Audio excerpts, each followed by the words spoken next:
What's going on, everybody? Welcome back to the Tesla Geek Show. I am Anwar Beck. And I'm Eli, and on this week's episode, the special episode of the Tesla Geek Show, we're here to talk about Nikola. And I think I'm just going to give you guys a heads up of what this episode is going to be about. This episode is going to be titled Nikola Q. This week's episode of the Tesla Geek Show is sponsored by EvanX. EvanX is the Tesla Community's accessory store.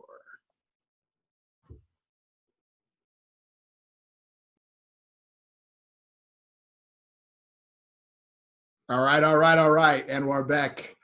Where do we even begin on this? For those who are listening who may not know about this, I guess maybe we should tell everyone how we ended up even having this conversation today and the events of the last week that made this whole Nikola conversation relevant.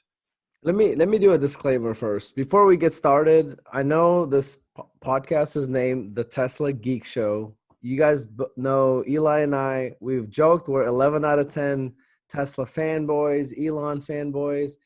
But if you step back, honestly, and I think I can speak for the both of us, we are big fans of the entire EV movement. I am not one of these guys that's just like Tesla or die by any means.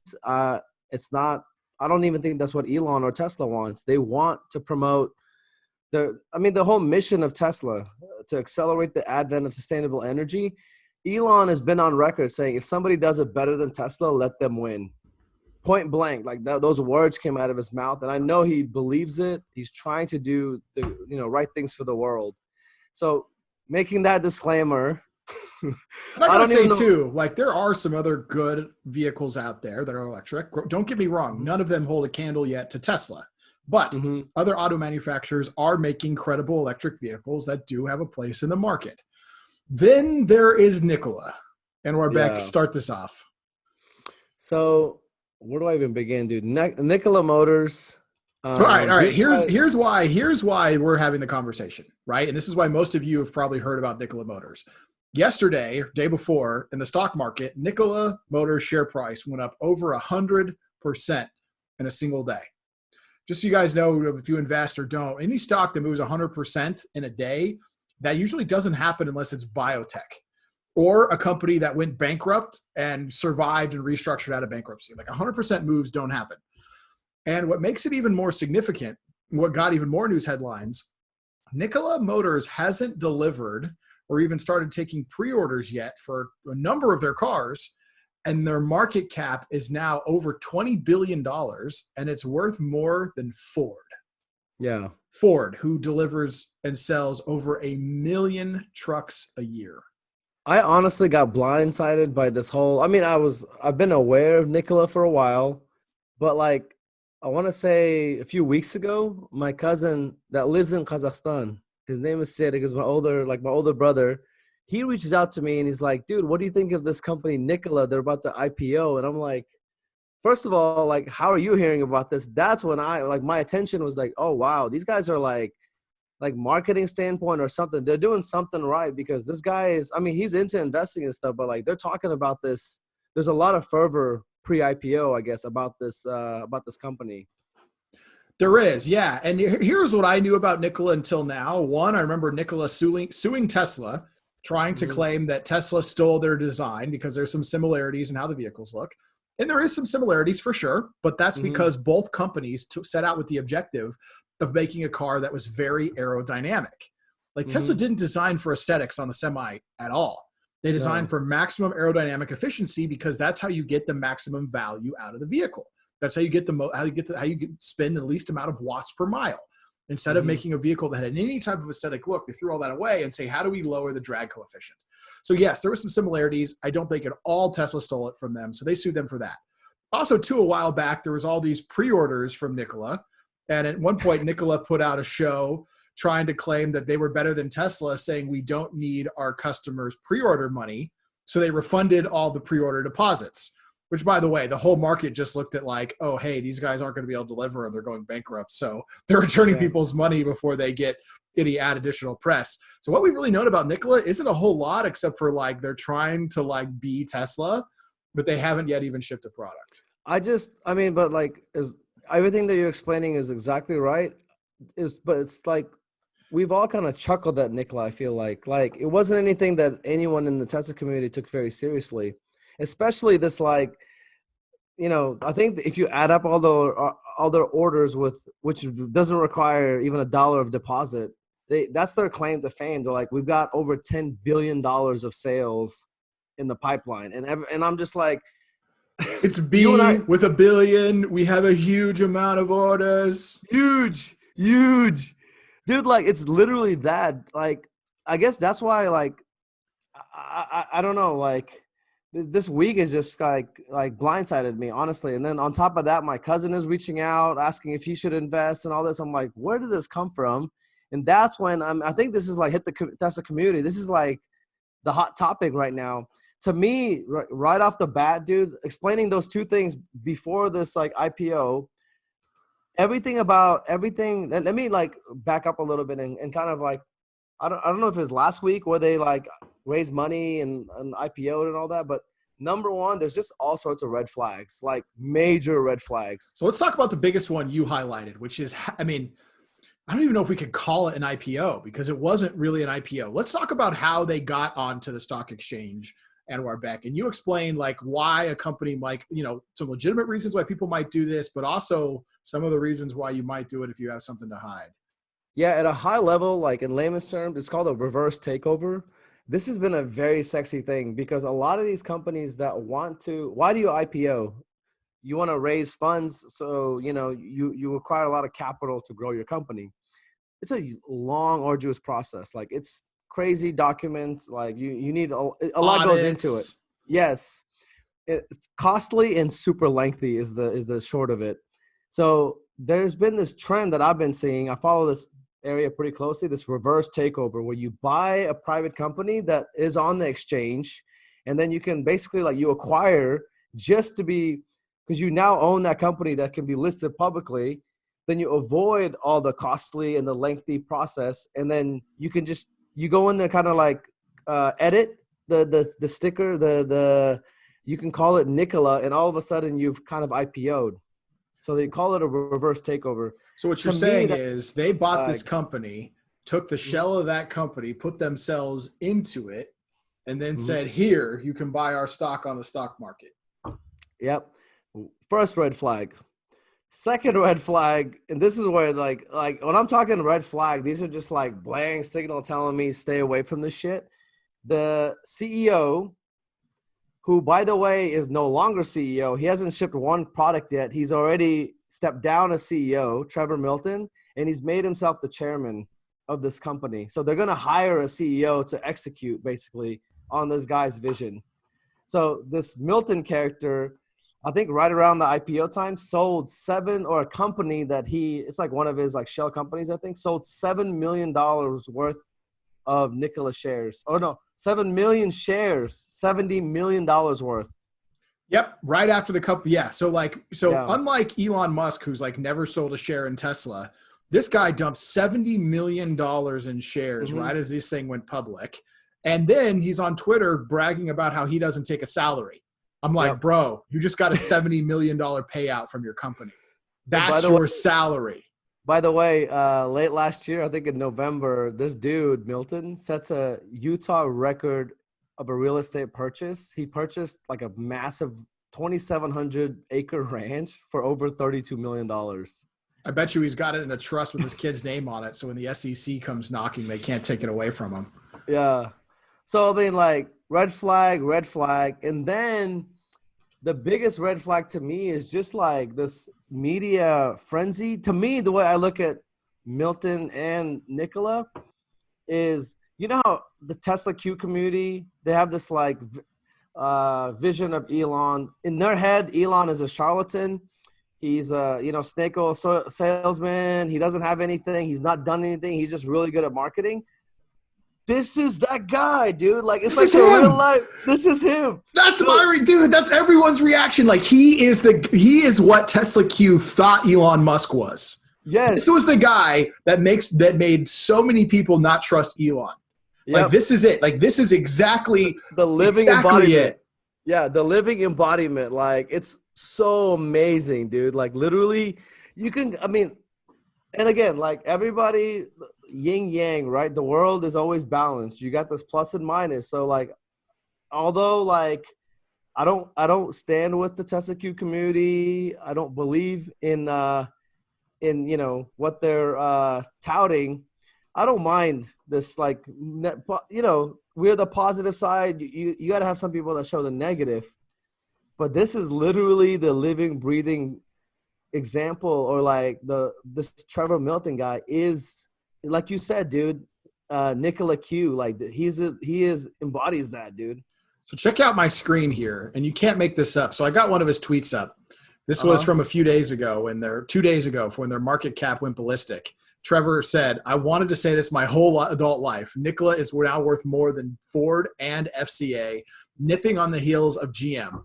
It may go down, that's life, but it may go up or down, but that's life. And I'll do my part to be the most accessible and the most direct executive on Twitter. Others will follow. This dude, it's just too much, dude. Like, I'm speechless. Like, I'm speechless for real. Who the hell are you? And the most directing, like the most accessible executive to customers you've never delivered for. Let's go through some of the tweets. So here's one of him complaining on June 3rd, because apparently, that's unfortunate. Jim Cramer didn't talk about the fact that we had $700 million deposited today from IPO. From best blue chip investors like Spasm, Fidelity, BlackRock. Oh, and signed an $800 million contact with AB InBev. Cleaning up the world emissions gets you attacked. Bro, you have not been attacked for cleaning up the world emissions. Stop trying to pretend that you're Elon Musk and have the entire world against you and saying you were going to fail for a decade because Jim Cramer wasn't nice to you on his talk show. I want to highlight that Jim Cramer is now a super Tesla fan. And Jim Cramer does believe in green energy.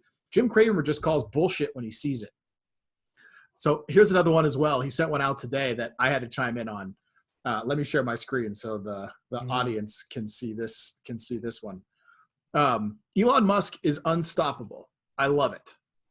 Let me zoom it in if I can. No, I can't. Is unstoppable. I love it. Nikola and Tesla battling to stop emissions. I got to pause here for a second. Trevor, Nikola doesn't belong in the same sentence as Tesla. You have not fought anything yet. I hope that you do. And we're going to get to that in a minute when we talk about the technology you're using, because you're including hydrogen. But you have done nothing yet to stop emissions until you start shipping vehicles and they're successful on the road. It's just an idea and it's all talk. So don't ever count Elon out. Don't expect me to stop working hard to compete against you. Congrats on shareholder value. Few ever have done what you have done. Diesel is dead. Highlight. No one has ever done what Elon has done. Not few, no one. And also, Trevor isn't going to be the guy to do it. So let's see what else we got here. Go ahead. I'm trying not to like dislike this guy. I want to be like a very positive, but he's just making it really hard. Like, this is just horse shit. You know what I think this guy is? And maybe I'm wrong. Maybe like, it's on record, right? Like, it's on YouTube. You guys, if you guys are watching this in a few years and Nikola is like the biggest thing, bigger than Tesla, maybe we're wrong and we're just stupid. But to me, this guy reeks of like, I think like Elizabeth Holmes and Theranos. We have our very own, like, in the EV space. This is Theranos, dude. This guy is Elizabeth Holmes. He's touting all this shit. Have you seen that documentary? A woman who fooled the world. Yeah, this dude is our version of that. He's the guy that fooled the EV world. Or rather, the guy who tried to fool the world and did for 15 minutes, but clearly didn't. I don't know, dude. People are investing. I mean, the share price exploded. We can't ignore that. So some people have bought in. Here was one, too. Here's a response from just today, actually. So he was talking about, I love the competition, as if he's competing with Tesla or Tesla's competing with him, the narrative he's trying to suggest. Tesla's call to mass-produced semis is a good thing to our business model, no matter what. Also, because we're using fuel cells, ours weighs 10,000 pounds less, which is not an unfair. That part is probably not inaccurate. Fuel cells do weigh far less than batteries. But there's a response, love the competition. You don't have a product yet. Oh, geez, we have the first ever built 300-plus mile semi ZEV going into production and factory already spitting off prototypes. Haven't you seen our multiple videos running around on YouTube? Bro, making a prototype car and never shipping it is what legacy manufacturers have done forever. And every car company that never made it and went bankrupt had a prototype. And if YouTube existed, they would have been running around on it. We've seen plenty of prototypes on the internet that never made it. It costs a few $1 million. It's way expensive to make a prototype. But anybody with venture cap money can build a one-off prototype. Delivering vehicles at scale is a different story. But like, he's actually engaging with people, defending himself. But like, the more he talks, to me, the less believable he is. Because so he's pretending to be Elon. But here's the difference. Elon didn't come out and say any of those things for us to know who he is. He did them. So this guy's coming out, talking the talk of Elon, but talking a talk that Elon never even talked. We have this reputation of Elon because the walk that he walked, and he came out and did it and didn't even say what he was going to do. Elon didn't come out and say, I'm going to be the most accessible CEO on Twitter and everyone's going to follow course. No, he just did it. And that's the way. You know what Elon did? He came out and gave his master plan. Said, I'm going to make these 4 cars and we're going to change the world and get people to go electric. Can we just change his name to Fake Elon? Let's just refer to him as Fake Elon. I don't even want to put Elon's name associated with this guy. I guess that's true. Again, we want zero emissions vehicles to succeed. But when something looks like a scheme, looks like a scam and a Ponzi scheme, like, I can't not call it out, especially when I see them trying to latch onto the EV community. But let's jump in for a minute. Let's jump into the technology that they're using, Anwar Beck. So let's walk us through what their vehicles are and why this is a point of major concern. Before we even get to the meat of their product, which is the hydrogen fuel cell semi, let's talk about, I think they have like 6 to 7 product lines besides the semi truck. And one that stands out to me in particular is one that they call the Nikola NZT. By the way, NZT is the name of the drug in the movie Limitless that Bradley Cooper's character takes to like unlock your mind. I just thought that was kind of funny. And if I can sandwich method this, like, before I start shitting all over Nikola, let me just say their website's really nice. It's very pretty. Whoever they hired to do their marketing is a genius. Like, it looks super clean.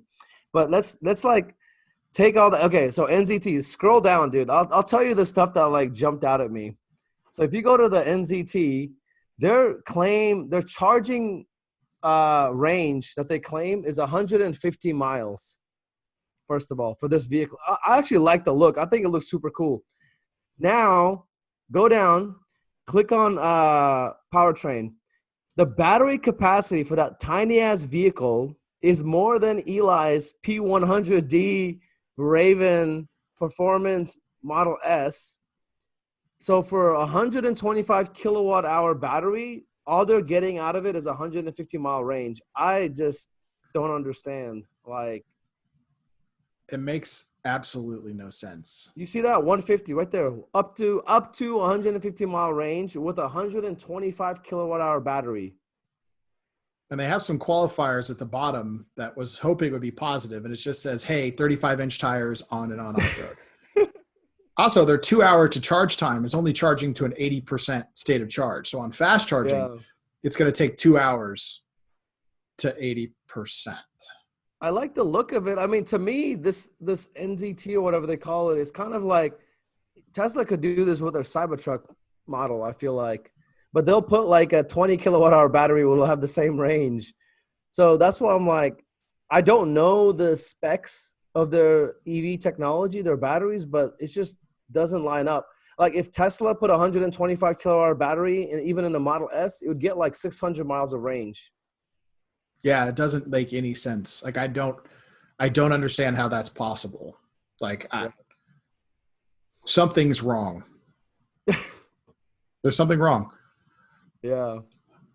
And then their other, so they've got another car to discuss, which is kind of interesting, is so the semi cars are called Nikola 1, 2, and Trey or whatever, which I think that's a pretty cool. Like I actually like the naming conventions and all this. I think it's really neat. Like I said, PR marketing wise, they're doing a great job.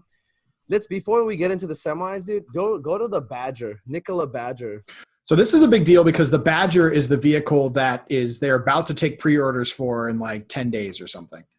So this is the Tesla killer, the Tesla Cybertruck direct competitor. What I don't understand about this car is 0 to 60 in 2.9 is a straight ripoff from Cybertruck tri-motor, right? Yep.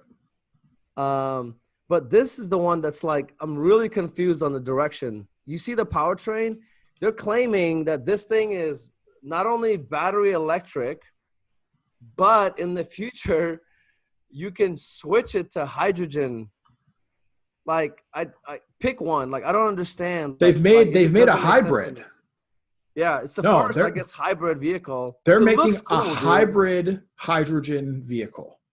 Yeah. And I know why they're doing it, or at least claiming that they're doing it, is that when you can, if this is what the legacy auto manufacturers do. If you can't make a great EV, you just combine it with something else and say, hey, it's zero emissions. Now, unlike legacy auto that's making like ICE hybrids, which are really just like gas engines with a tiny battery, these guys are combining with hydrogen, but you are still now required to fuel your car. And by the way, hydrogen infrastructure is practically non-existent compared to gasoline and doesn't even hold a candle to electric. So yeah, the reason they're able to get 600 miles of range is because how much they're going to rely on hydrogen fuel cells. So it is still a hybrid engine, and it's not a pure battery electric vehicle. It does look pretty cool. I mean, it's got some Model S door handles. Like, it's a nice render. Some designer did a pretty good job with this mock-up. Mark Benton would buy this truck. Dude, I would buy that truck. I think it looks awesome. I'm not saying I would buy it over Cybertruck, but I think that's pretty neat. I mean, if Cybertruck didn't exist, I would be all over this car, dude. At least from a design element. If I wanted a truck, which I never wanted a truck, honestly, until I fell in love with the Cybertruck, which took me some time, by the way, I would have never bought this. But there's plenty of truck people that this design would suit for. So if they do ship this, you know, and this vehicle actually does become something. Now, again, we're going to deal with the hydrogen part in a little bit because that's a whole major concern. But if they do ship this, and there will be a battery version, this thing could do okay. Okay, so now let's get into the meat of it, dude. So the main competitor to the Tesla Semi is this Nikola Semi truck, right? So basically, when this company first started, I think their expected production for this hydrogen technology, which hasn't been proven, by the way, at all, is I think at the end of 21 or early 22 is when they're planning on producing this hydrogen fuel cell 18-wheeler. So this car has a range of 700 miles. The capacity is 80 kilograms. So if you take an average hydrogen cost, it's like 12 to 13 bucks a kilogram. It would cost over $1,000 to refuel this thing. With today's, maybe in 5 years it's different, but I'm just talking today. Okay. So now let's take over $1,000. So now you take the Tesla Semi. Tesla Semi has the high end is 500 miles of range. It's 1,000 kilowatt hour capacity, and an average electrical cost, like nationwide, I think if you just wanted to make it simple, is about 12 cents per kilowatt hour. So when you multiply the 1,000 kilowatt hour capacity times 12 cents, it's $120 to fill up full Tesla Semi. So now you've got 120 for Tesla and EVs. So you've got the hydrogen fuel cell car. To refuel it is over $1,000. You got the Tesla Semi, it's $120. Just call it 100. It's almost 10 times more. So the whole, like, why do you have these semi trucks? They're to deliver products. You're going to drive them to the ground, right? So to me, the most important part of all this is OpEx. It's operating cost. You might be able to like get over some initial capital to buy this stuff. Like if the Tesla Semi was so much more, maybe that would make sense. But I think, you know, like having massive range and being able to, the life cycle is a big thing, but operating cost to me is massive. It's everything. I mean, operating cost is going to be the driving factor of why people buy these Tesla semis. And don't get me wrong, these companies do to some degree care about the environment. What they care about more is profit. It's funny, actually, I saw this brings in another tweet that on Twitter, Bjorn, H2 Bjorn posted an article saying from Green Car Reports that said key findings on hydrogen research is that it will not be until 2025 until they think that technology will cause the fuel economy of hydrogen to even reach parity with gasoline. Wow. Parity, meaning right now it is substantially more expensive. And Trevor is claiming that they're already under $4 per kilogram versus by 2025, they're expecting between $6 and $8.50 per kilogram. And they're working on $3. So effectively what Trevor's claiming is they've like smashed a hole in the world by a 10-year time frame. And they've completely innovated and figured out the cheapest way to extract hydrogen that like far more than like anyone has ever figured out at scale. Yeah. So that's super questionable. So yeah, when you talk about the operating costs, go ahead. Even if you compare apples to apples, dude, like basically, you know how the hydrogen fuel cell Nikola has the 700 miles of range? Even if you scale it down to 500 so you can compare apples to apples, let's say they both have a 500-mile range, the Nikola and the Tesla Semi, the refueling cost for the Nikola is right around $750 to get you 500 miles of range with hydrogen fuel cell, right? And the 500, again, what I mentioned earlier, 500 miles for the Tesla Semi is $120 to refuel. That's a 6 times more expensive to refuel the Nikola than Tesla Semi. I just don't understand. Like the math just does not add up, dude. Oh, it's even worse. I watched the video recently. I watched it a long time ago, but I watched it again in preparing for this from Real Engineering. And they did a test a year ago going down to a gas station, a Shell station, I think it was, that had a hydrogen pump. And to go, and it was done in Europe, so the miles are a little bit are kilometers, but to go 500 kilometers in a Model 3, it costs $10 to $12 in electricity. To go 480 kilometers in a Toyota Mirai, the hydrogen car, costs $85. That makes it 8 times the price for a consumer. And this is one that a lot of people don't know, but it's not the biggest misconception about hydrogen. And a lot of people think they're like, oh, hydrogen's everywhere, right? Hydrogen's in water. Hydrogen actually is the most common element in the universe. Like, oh, this should be fine, right? It's zero emissions. It's freely available. But there is one really big problem. Although all those things are true, what it takes to actually make hydrogen usable is completely different than what it is to just take solar energy, put it into the grid, and pump it into a battery. So a lot of people don't realize that unlike, petroleum products like natural gas and oil that we refine into gasoline, hydrogen is not an available fuel source. Hydrogen in its own form is not available to us, and to get hydrogen, we have to extract it from other things. And extracting hydrogen from other elements is very energy intensive, and it's costly. We have to, and also too, even once we spend the energy to extract it, it's also very difficult to store and transport. And I won't get too much into all the engineering, although I have all the details here. But what it ultimately comes down to, when you look at efficiencies of from end to end, from production to consumption of a battery electric vehicle versus hydrogen, a battery electric vehicle, you're about 75% efficient, meaning from the production of energy, let's say you go all renewable at solar panels, and you go all the way down to when it's consumed in the car, turning the wheel, you get a 75% return on energy. Cost aside, 75% return on energy. For a hydrogen fuel cell, at best, you get a 25% return on energy. Wow. And the real world amount is actually far, far less. And there's a lot of things that we can go into about how they produce it and about how like the challenges of producing it and storing it. But like hydrogen, although it is a super energy rich thing, it is also very difficult to store. It is costly to store. It's difficult to transport. It's energy intensive to produce, even if you're extracting it from water. And then, by the way, Tesla Q loves to go crazy about battery fires. You ever want to see what a hydrogen explosion looks like? You're not even going to have anything left for the paramedics to find. Yeah. So let me kind of summarize all the red flags and different things we've discussed. So where do we start? We basically red flag talking about how they IPO'd, the method in which they did it, how the CEOs basically cashed out in the beginning.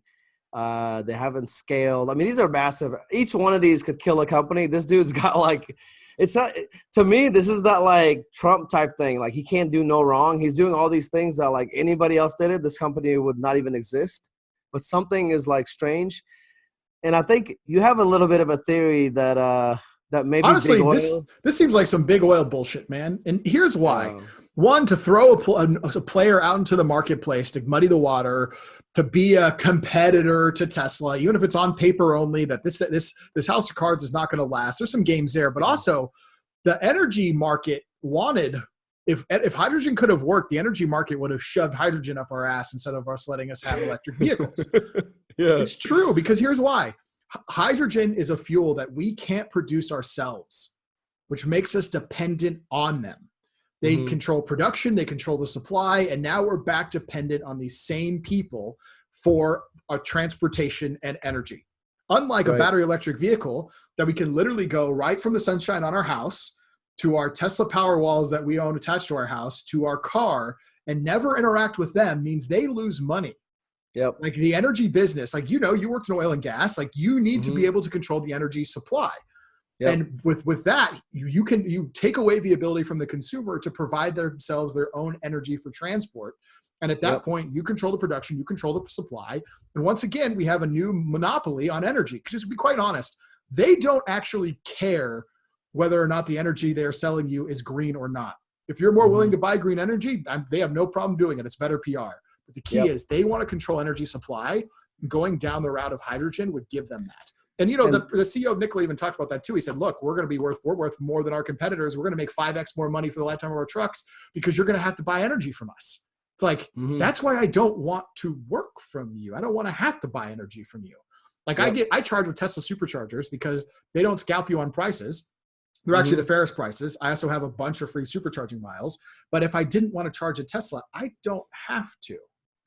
I could charge at home. I could charge for my solar and on the occasional long trips or other solutions out there.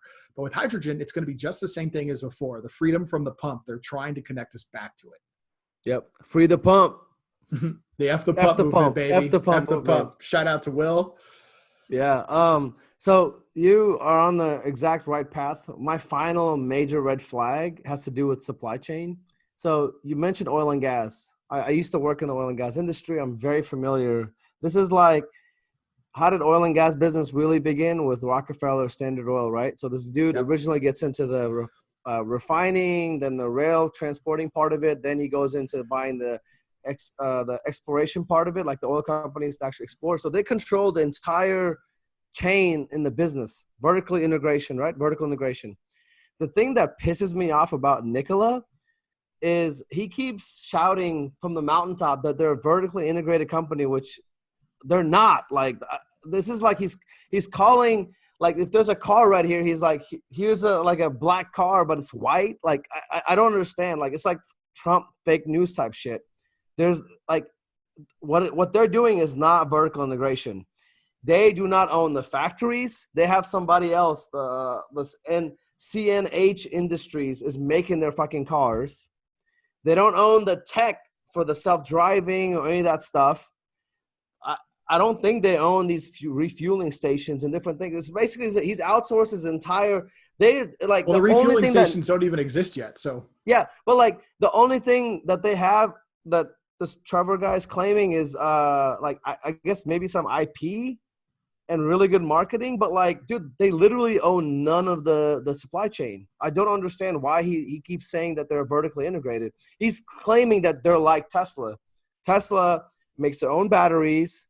They have the factories for assembly. You know what I mean? Like 98% of the products that go into Tesla are like they're actually vertically integrated. It's hilarious to me because like Tesla actually does all these things and they get shit on by the media for a decade.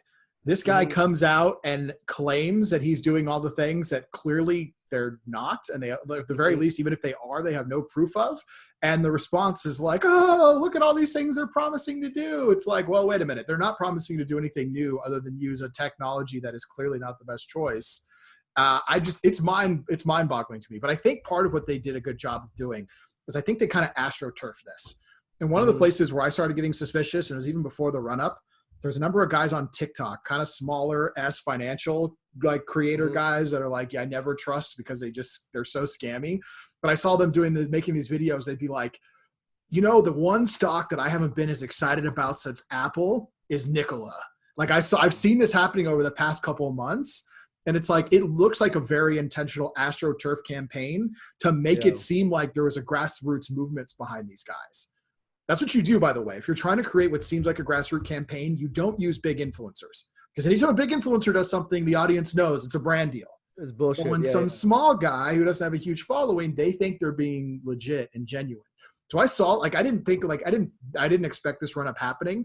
But now looking back, seeing all that astroturfing by these small movers, it's like, part of it too, I think the opportunity that's created is now that Tesla hit $1,000 a share today. Woo! I forgot about that. Yeah. Not only Big is it a day. share price now that it per individual share is actually not accessible for a lot of people, it also is at an all-time high, which doesn't make it a super attractive investment for somebody who's just like looking to make quick money. So as a result, if you play the hype right, you could say, hey, look, Nikola Motors is the next Tesla. He's pretending to be Tesla. He's saying all the stuff with Tesla, and you can con some people out of their money.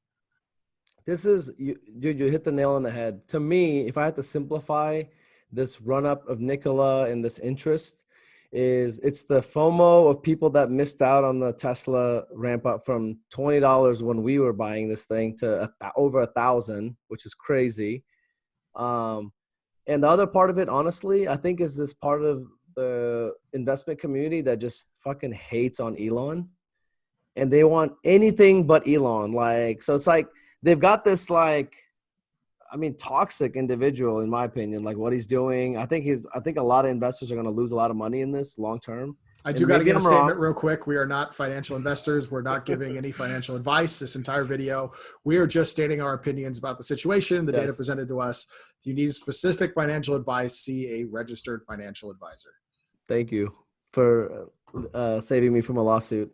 But that's kind of what I see is like, it's like these people that have somewhat of an interest in the EV segment. This is like kind of like anything but Tesla.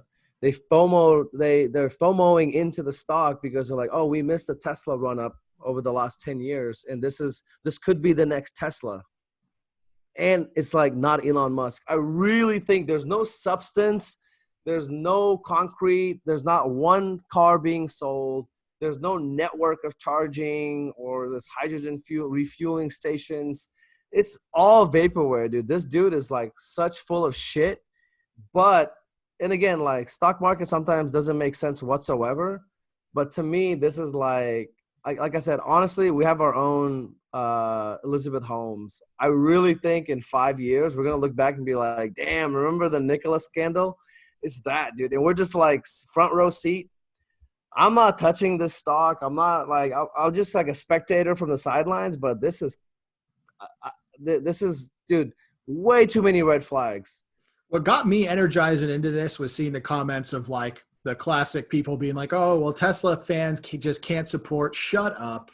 That's not what's happening at all. Dude, we are very supportive of Rivian and very supportive of other brands that are actually really doing something and don't try and do their marketing by throwing shade at Tesla. These guys haven't actually, like, I've actually gone up and sat in a Rivian truck.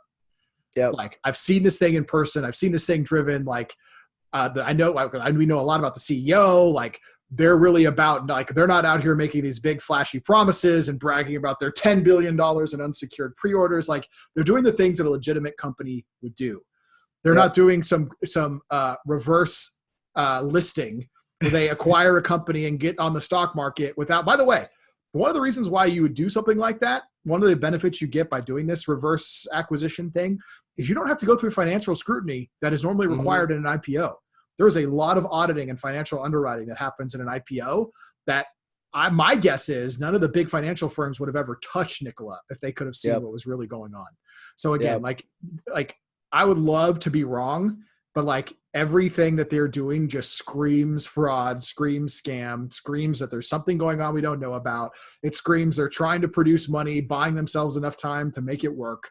That like, I mean, if you were trying to look shady, they're doing everything possible. And Trevor especially is doing all the things that you would do if you're trying to sell something that you're not. So like, sorry, bro.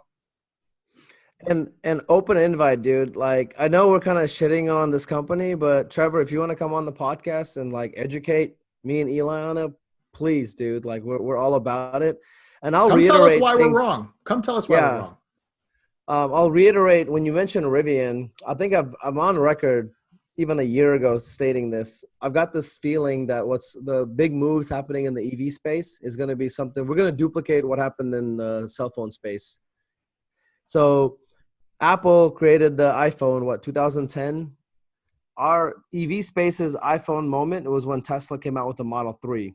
So my prediction is basically 10 years from now, I think we'll have three main players. I think Tesla is going to be the Apple equivalent. First, like kind of like they created the first massive, the iPhone moment Model 3 car, mass producing successful EV. But I think we're going to have a Google Android equivalent. And in my personal opinion, that'll be Rivian. Like I'm a big fan of Rivian. Not only because I love their CEO, dude, like he's like just the utter like humbleness, all the interviews and things I've seen. I've never met the guy. I'd love to have him on the podcast or anybody from Rivian. If you guys want to come through, dude, that'd be awesome. I'd love to chat with you guys. Love to have the guys from Rivian on.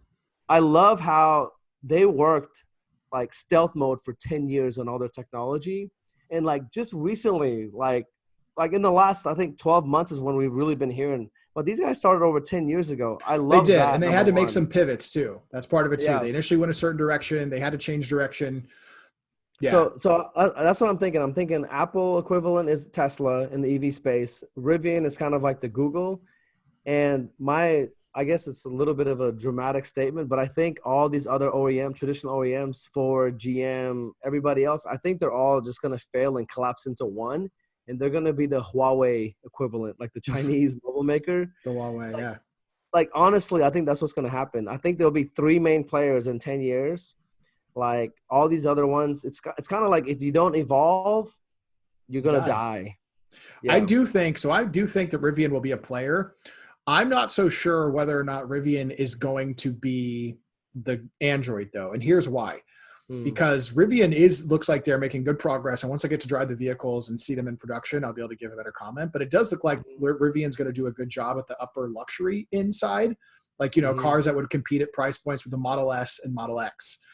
Where Rivian is not even touching is the majority of Tesla's market now, which is at the Model 3 and the Model Y.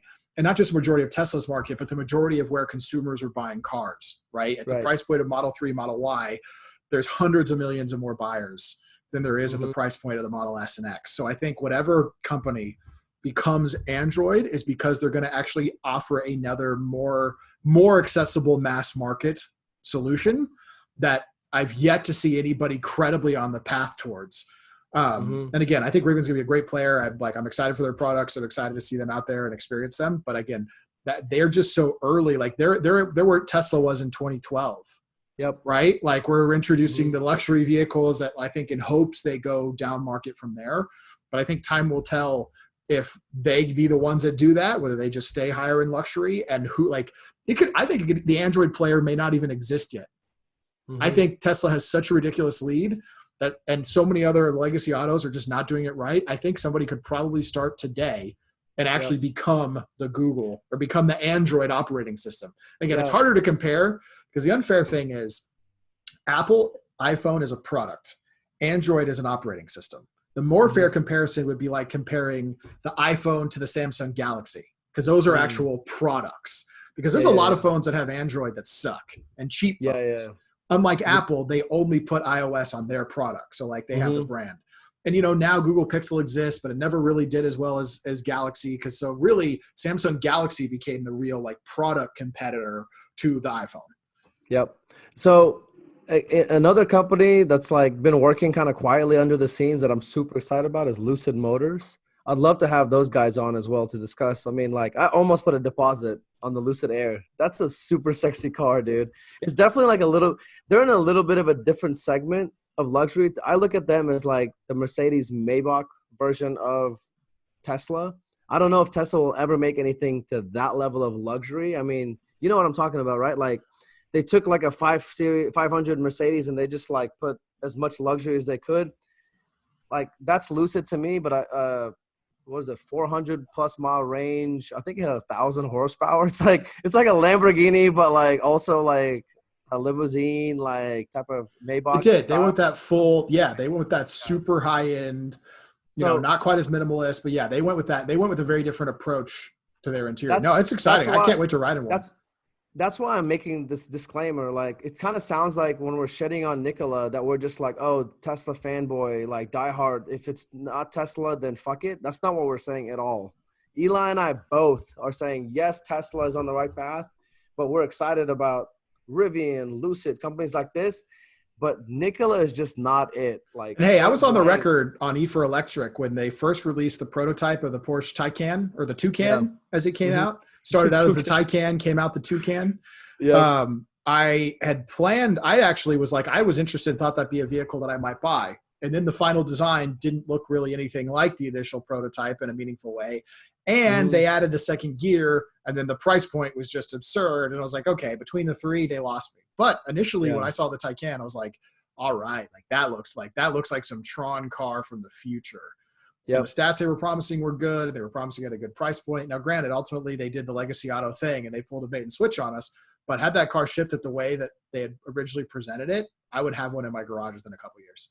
Yep. And I guess guys watching this on YouTube, comment below if you guys want us to bring on representatives from Rivian and Lucid. If you guys think that'll be interesting for us to interview and discuss their products and their pipeline.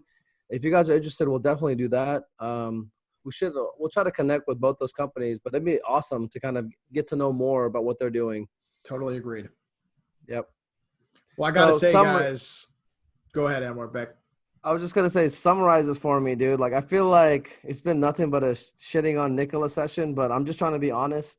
Here's the summary of this episode. It's Nikola Q.